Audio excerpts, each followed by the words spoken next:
तो डिज़ाइनदार बना रहे हैं, और दूसरा जब औरत या लड़की जब बुर्का ओढ़ती है तो सीने पर फूल बना दिए हैं। ये बताइए यहां फूल बनाने की क्या जरूरत थी?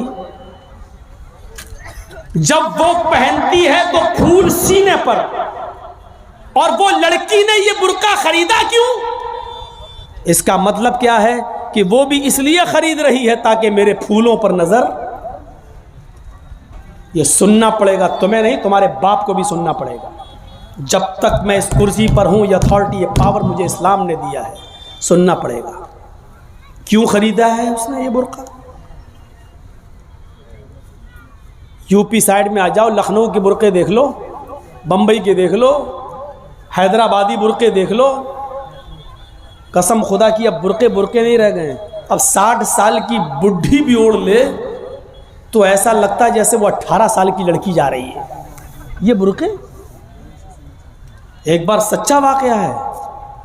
60, 65, 70 साल की बुढ़िया ऐसा ही बुर्का ओढ़ के चेहरा छुपा के जा रही थी धीरे धीरे। भाई बुढ़ी थी, वो धीरे धीरे चल रही थी, तो एक लड़का उसका पीछा करने लगा। 20-22 साल का लड़का उस बुढ़ी का पीछा करने लगा, क्योंकि जो सोचने लगा बुर्का इतना खूबसूरत है तो बुर्के के अंदर कितना खूबसूरत माल होगा, बुर्के वाली कैसी होगी, उसका पीछा करने लगा। बुढ़िया धीरे धीरे चल रही, लड़का समझ रहा मुझे लिफ्ट दे रही, मेरी वजह से धीरे धीरे चल रही, जबकि वो अपनी कमजोरी की वजह से धीरे धीरे चल रही। बुढ़िया समझ गई कि लड़का मेरा पीछा कर रहा है, तो थोड़ी दूर चलने के बाद उसने अपना नकाब खोला और अपनी तुतलाती जबान में बोली, बेटा। लड़के का तो मूड खराब हो गया, कमबख्त मेरा तो मामला ही गड़बड़ हो गया। बेटा तू मेरा पीछा क्यों कर रहा है, मैं तो तेरी अम्मा की उम्र की हूं। लड़के को भी गुस्सा आ गया, कहती बात मैं अपने लिए नहीं अपने अब्बा के लिए ढूंढ रहा हूं। अब 60, 65, 70 साल की बूढ़ियों को ऐसे खूबसूरत बुर्के पहनो रही हैं, टीवियों पर सीरियल ऐसे आ रहे हैं, मोबाइलों में ऐसी ऐसी वाहियात चीजें यूट्यूब वगैरह पर, फेसबुक पर आ रही हैं कि इनको देखकर हमारी लड़कियां जो कभी 16-17 साल में बालिग होती थीं, आज 11-12 साल की उम्र में बालिग होने लगी हैं। और यानियत फैल चुकी है, शर्म हया ताक पर रखी जा चुकी है। वरना तसव्वुर कीजिए, एक कपड़ा जो जिस्म से चिपका हो, आपके पैरों से चिपका हुआ हो, और वो कपड़ा आपके घुटने और रान से होते हुए आपकी कमर तक आए, जिसको आप लेगी कहें, और इसके ऊपर एक कुर्ती पहन ली जाए और इस तरीके से मार्केट में, बाजार में शॉपिंग की जाए, ऐसी औरत को आपकी नजर में फैशन परस्त कहा जा सकता है। लेकिन मोहम्मदुर रसूलुल्लाह की नजर में ये लड़की, ये औरत नंगी है, नंगी है, नंगी है। ये कपड़े है भैया, जिसको जाना हो जल्दी जाओ यहां से, और जिसको उठना हो भी उठ जाओ। ड्रामा करके रख लिया है, और भी अभी जिसको जाना हो चले जाओ, बाद में मैं नहीं उठने दूंगा, चाहे पेशाब यहीं निकल जाए। जाइए अभी निकल जाइए जिसको जाना हो। आरियात हमारी नजरों में फैशन परस्त हैं, लेकिन अल्लाह के रसूल ने ऐसी औरतों को क्या कहा? नंगी। मैंने नहीं कहा, पूछो इन उलमा से आरियात का मतलब क्या होता है। कासियात कपड़े पहनेंगी, आरियात लेकिन नंगी होंगी। ऐसी औरतों के बारे में कहा है नंगी होंगी। ये हाफ आस्तीनों के कपड़े यहां चल रही है, ये खुला हुआ है। साड़ियां चल रही तो ऐसी कि यहां तक का ब्लाउज पहने हुए हैं, ये खुला है, पेट खुला हुआ है।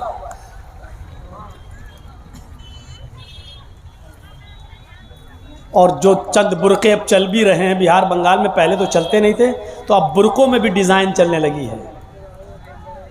कड़े हुए बुरके, डिजाइनदार बुरके। अब एक बात बताइए, बुरके को आप एक तो डिजाइनदार बना रहे हैं, और दूसरा जब औरत या लड़की जब बुरका ओढ़ती है तो सीने पर फूल बना दिए हैं। ये बताइए यहां फूल बनाने की क्या जरूरत थी? जब वो पहनती है तो फूल सीने पर, और वो लड़की ने ये बुर्का खरीदा क्यों? इसका मतलब क्या है कि वो भी इसलिए खरीद रही है ताकि मेरे फूलों पर नजर। ये सुनना पड़ेगा तुम्हें नहीं, तुम्हारे बाप को भी सुनना पड़ेगा। जब तक मैं इस कुर्सी पर हूं, ये अथॉरिटी, ये पावर मुझे इस्लाम ने दिया है, सुनना पड़ेगा। क्यों खरीदा है उसने ये बुर्का? यूपी साइड में आ जाओ, लखनऊ के बुर्के देख लो, बंबई के देख लो, हैदराबादी बुर्के देख लो। कसम खुदा की अब बुर्के बुर्के नहीं रह गए। अब 60 साल की बुढ़ी भी ओढ़ ले तो ऐसा लगता है जैसे वो 18 साल की लड़की जा रही है। ये बुर्के एक बार सच्चा वाकया है। 60, 65, 70 साल की बुढ़िया ऐसा ही बुर्का ओढ़ के चेहरा छुपा के जा रही थी धीरे धीरे। भाई बुढ़ी थी, वो धीरे धीरे चल रही थी, तो एक लड़का उसका पीछा करने लगा। 20-22 साल का लड़का उस बुढ़ी का पीछा करने लगा, क्योंकि जो सोचने लगा बुर्का इतना खूबसूरत है तो बुर्के के अंदर कितना खूबसूरत माल होगा, बुर्के वाली कैसी होगी। उसका पीछा करने लगा। बुढ़िया धीरे धीरे चल रही, लड़का समझ रहा मुझे लिफ्ट दे रही, मेरी वजह से धीरे धीरे चल रही, जबकि वो अपनी कमजोरी की वजह से धीरे धीरे चल रही। बुढ़िया समझ गई कि लड़का मेरा पीछा कर रहा है, तो थोड़ी दूर चलने के बाद उसने अपना नकाब खोला और अपनी तुतलाती जबान में बोली, बेटा। लड़के का तो मूड खराब हो गया, कमबख्त मेरा तो मामला ही गड़बड़ हो गया। बेटा तू मेरा पीछा क्यों कर रहा है, मैं तो तेरी अम्मा की उम्र की हूं। लड़के को भी गुस्सा आ गया, कहती बात मैं अपने लिए नहीं अपने अब्बा के लिए ढूंढ रहा हूं। अब 60, 65, 70 साल की बूढ़ियों को ऐसे खूबसूरत बुर्के पहनने की क्या ज़रूरत? बुर्कों का मकसद जो कभी था पर्दा, लेकिन आज उनका मकसद भी वो नहीं रह गया। अल्लाह के नबी के ज़माने में एक सहाबी अल्लाह के नबी के पास आती हैं, मुस्नद अहमद की सही रिवायत, जिनकी चादर कपड़े से नीचे, टखने से नीचे, चप्पल से नीचे ज़मीन की मिट्टी उड़ाती हुई आती और कहती, अल्लाह के रसूल मैं इस चादर को ओढ़कर नमाज पढ़ने जाती हूँ। आपने कहा चादर इतनी नीची होनी चाहिए। उसने कहा अल्लाह के नबी कभी कभी जमीन पर पेशाब और पायखाना पड़ा होता है, गंदगी पड़ी होती है, तो क्या मैं थोड़ी सी ऊपर करके पायखाना गंदगी को क्रॉस करके आगे निकल जाऊं? आपने कहा नहीं, दाएं से निकल जा, बाएं से निकल जा। कहने लगी दाएं भी मर्द बैठे होते हैं, बाएं भी मर्द बैठे होते हैं, मुझे उसी गंदगी के ऊपर से निकलना है। अल्लाह के रसूल इजाजत दे दीजिए, मैं थोड़ा सा ऊपर कर लूं और निकल जाऊं, उसके बाद नीचे कर लूंगा। जब गंदगी को क्रॉस कर लूंगी तो चादर में नीचे कर लूंगी। अल्लाह के नबी कहते हैं अगर मर्द दाएं बैठे हैं, बाएं बैठे हैं, तो तू उसी गंदगी के ऊपर से निकल जा। कहने लगी अल्लाह के रसूल वो गंदगी मेरी चादर में लग जाएगी, आप मुझे ऊपर उठाने की इजाजत नहीं दे रहे हैं। टखने से ऊपर, चप्पल से ऊपर चादर उठाने की इजाजत क्यों नहीं दे देते? आपने कहा नहीं, चादर उठाने की इजाजत, चप्पल से भी ऊपर चादर उठाने की इजाजत नहीं दूंगा। कहा अल्लाह के रसूल फिर उस चादर में पेशाब और पायखाना लग जाएगा। आपने कहा लग जाने दे। कहने लगी अरे अल्लाह के रसूल उसी चादर को तो ओढ़कर मैं नमाज पढ़ती हूँ मस्जिद में। जब ऊपर औरतों का अलग इंतजाम होता है या पर्दे में औरतों का इंतजाम होता है, तो मैं इसी चादर को ओढ़े ओढ़े नमाज पढ़ती हूँ। आपने कहा उसी चादर को ओढ़कर नमाज पढ़ ले। कहने लगी उसमें पेशाब और पायखाना लग जाएगा, क्या उसी और चादर को ओढ़कर नमाज पढ़ लूं? आपने फरमाया हाँ।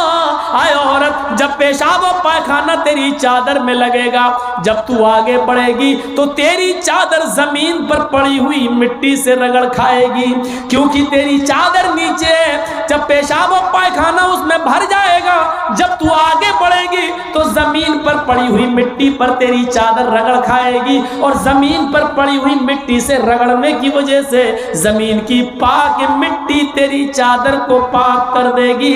लेकिन तुझे चादर उठाने की इजाजत इजाजत नहीं, उसी चादर में तू नमाज पढ़ ले। गंदगी लगती है तो लग जाने दे, आगे बढ़ेगी तो जमीन पर पड़ी हुई पाक मिट्टी तेरी चादर को पाक कर देगी। मेरे भाइयों, पेशाब और पायखाना देखकर भी अल्लाह के रसूल ने औरत को चादर उठाने की इजाजत नहीं दी। मेरी बहनों, तुम्हारे दिल कैसे गवारा कर लेते हैं। जलसों में भी चूड़ियां खरीदने के लिए, बैलून खरीदने के लिए, जलेबियां खरीदने के लिए तुम किस तरीके से लेडीज पंडाल से निकलकर तुम बाजारों में घूम लेती हो। शर्म आनी चाहिए। तुम्हारे कलेजे और तुम्हारे दिल कैसे गवारा कर लेते हैं कि लड़के और लड़कियां एक जगह शॉपिंग करें, दुकानदारी करें, खरीदारी करें। ये तुम्हारे कलेजे, तुम्हारे ज़मीर कैसे गवारा कर लेते हैं। जबकि अल्लाह के नबी फरमाते हैं, ला यखलुअन्न रजुलुन बिमरातिन इल्ला कान सालिसुहुम शैतान। कोई मर्द किसी औरत से तन्हाई में न मिले, कोई मर्द किसी औरत से अकेले में न मिले कि उसमें तीसरा शैतान होता है, उसमें तीसरा बहकाने वाला शैतान होता है। मेरे भाइयों, इस्लाम का कानून यही है, इस्लाम का निजाम यही है। एक औरत, उसका शौहर मर चुका है, औरत के पास बहुत ज्यादा पैसा है, वो हज करना जाना चाहती है, शौहर इंतकाल कर गया, अब औरत अकेले हज करने नहीं जा सकती है, जबकि मुस्तती है, साहिब इस्तिताअत है, हज करने जाना चाहती है, अच्छा काम करने जाना चाहती है। इस्लाम कहता है कि तेरा शौहर नहीं है तो भाई के साथ जा, भाई नहीं है तो बाप के साथ जा, बाप नहीं है तो बेटे के साथ जा, लेकिन किसी महरम का होना जरूरी है, उसके साथ जा।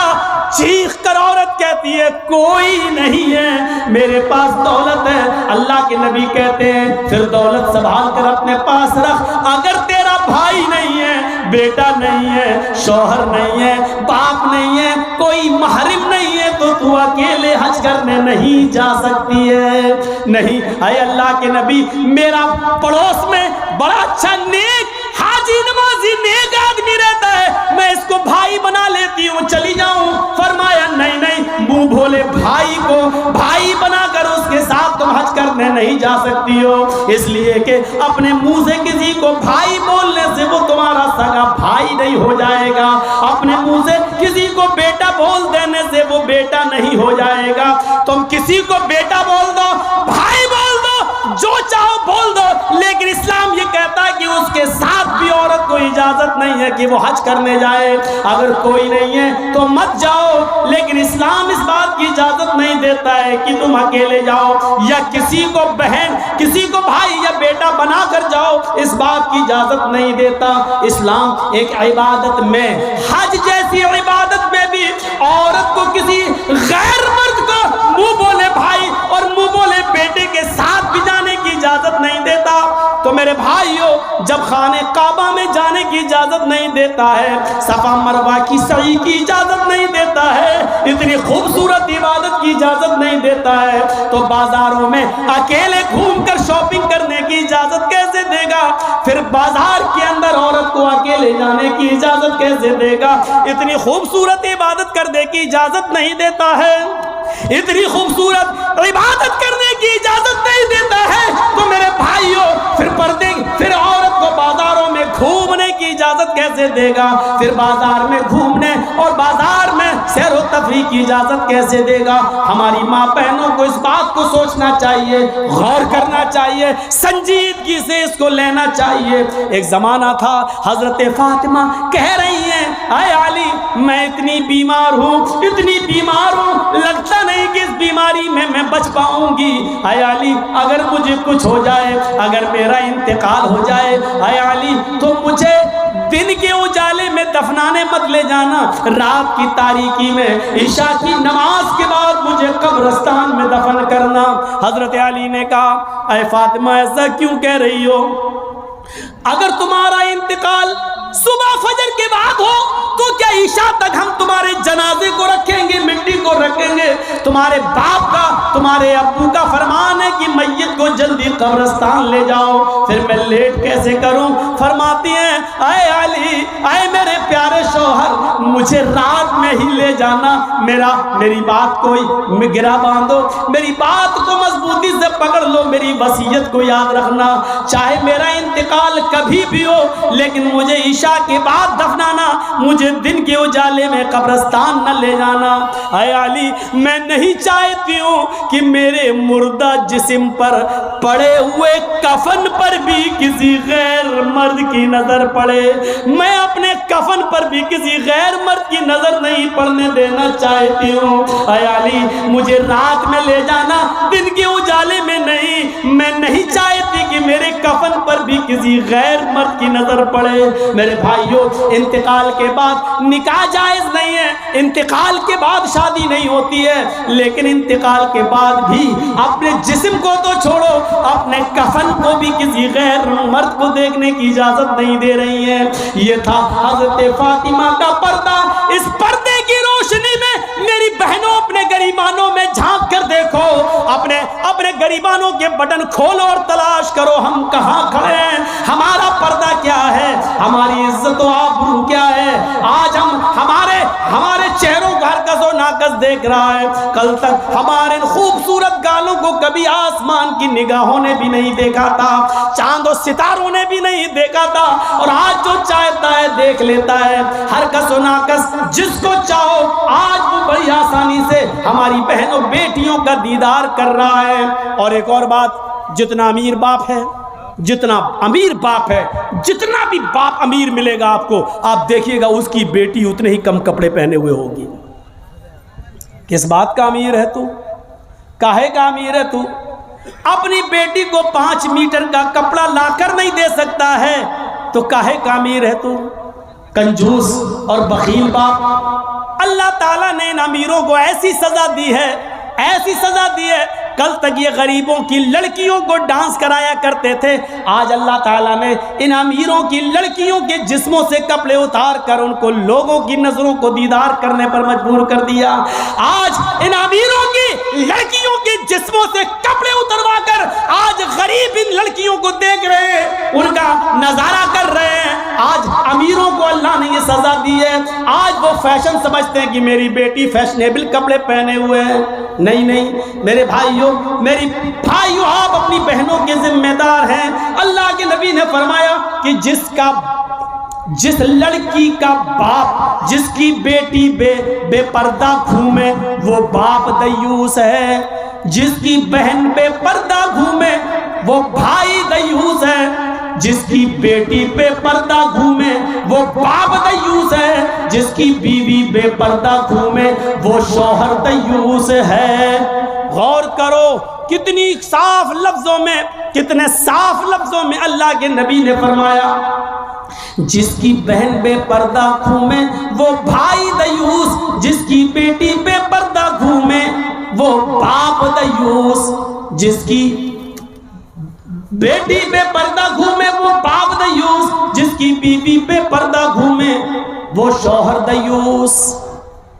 अब दयूस का माना अगर हम समझ जाएं तो सारा मामला हल हो जाए।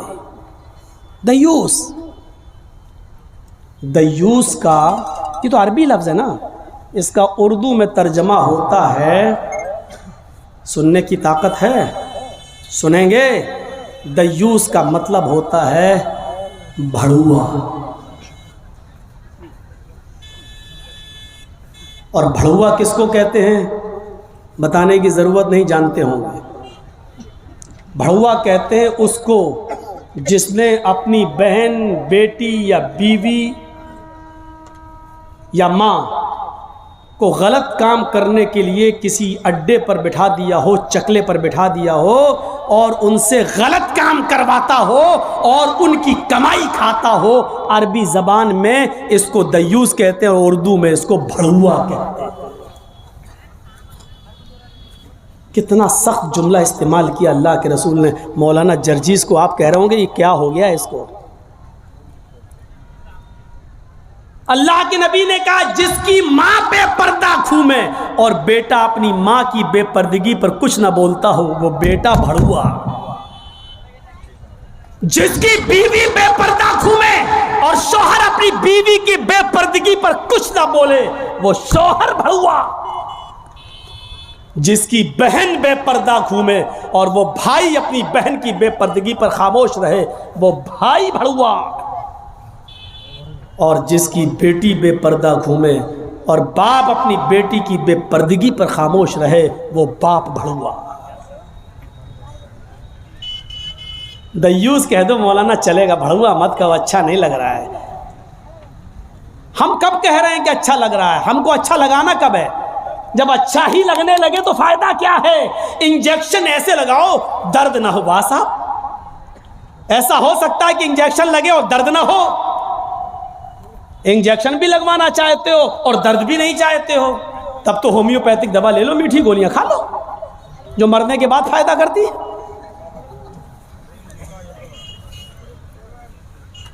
होम्योपैथिक दवा के बारे में यही मशहूर है, बहुत लेट फायदा करती है, तो हमने कह दिया मरने के बाद फायदा करती है।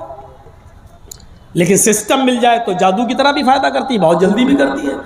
तो जब आपको मीठी गोलियां ही खाना है होम्योपैथिक दवा, तो फिर मत कराओ तकरीरें, और तकरीर करा रहे हो तो सुनो, सुनना पड़ेगा। कितने लोग हैं आज जो अपनी बीवी की बेपर्दगी पर सवाल उठाते हैं? कितने ऐसे हैं जिनकी बेटियां आज बेपर्दा घूमती हैं और वो बाप अपनी बेटियों को डांटते हैं? अगर माँ बाप अपनी बेटियों को सही से जिम्मेदारी निभाने लगे तो आज एक भी लड़की के पास एंड्रॉयड मोबाइल ना हो।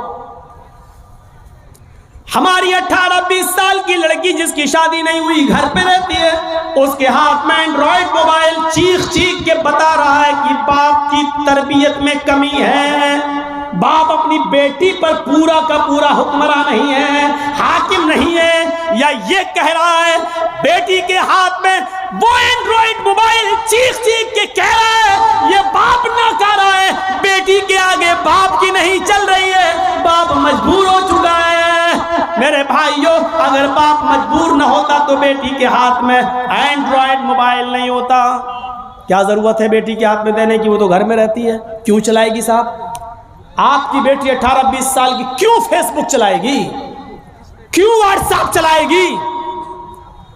क्यों मैसेंजर चलाएगी? और आप कैसे अपनी बेटी को फेसबुक और मैसेंजर और व्हाट्सएप चलाने के लिए ढील दे सकते हैं? कैसे? आपका ये दिल कैसे गवारा कर लेता है? आप जिम्मेदार हैं। हमारी ये बेटियां कल बच्चों की माएँ बनेंगी, शादी के बाद इनको अपने बच्चों की तरबियत करना है। माँ के कदमों के नीचे जन्नत बताई गई है, हालांकि ये कोई हदीस नहीं है, एक मकूला है, लेकिन बच्चे अपने माँ के कदमों के नीचे जन्नत कैसे ढूंढें? ये आजकल की माँ के कदमों के नीचे जन्नत है? जिसको खुद नहीं मालूम कि कदम मेरे कहाँ हैं, उसके कदमों के नीचे बच्चे जन्नत ढूंढेंगे? हमें सोचना है, हमें अपनी बेटियों की तरबियत करना है। इमाम अहमद इब्न हंबल अपनी मुस्नद के अंदर एक वाकया नकल करते हैं कि एक सहाबिया थी,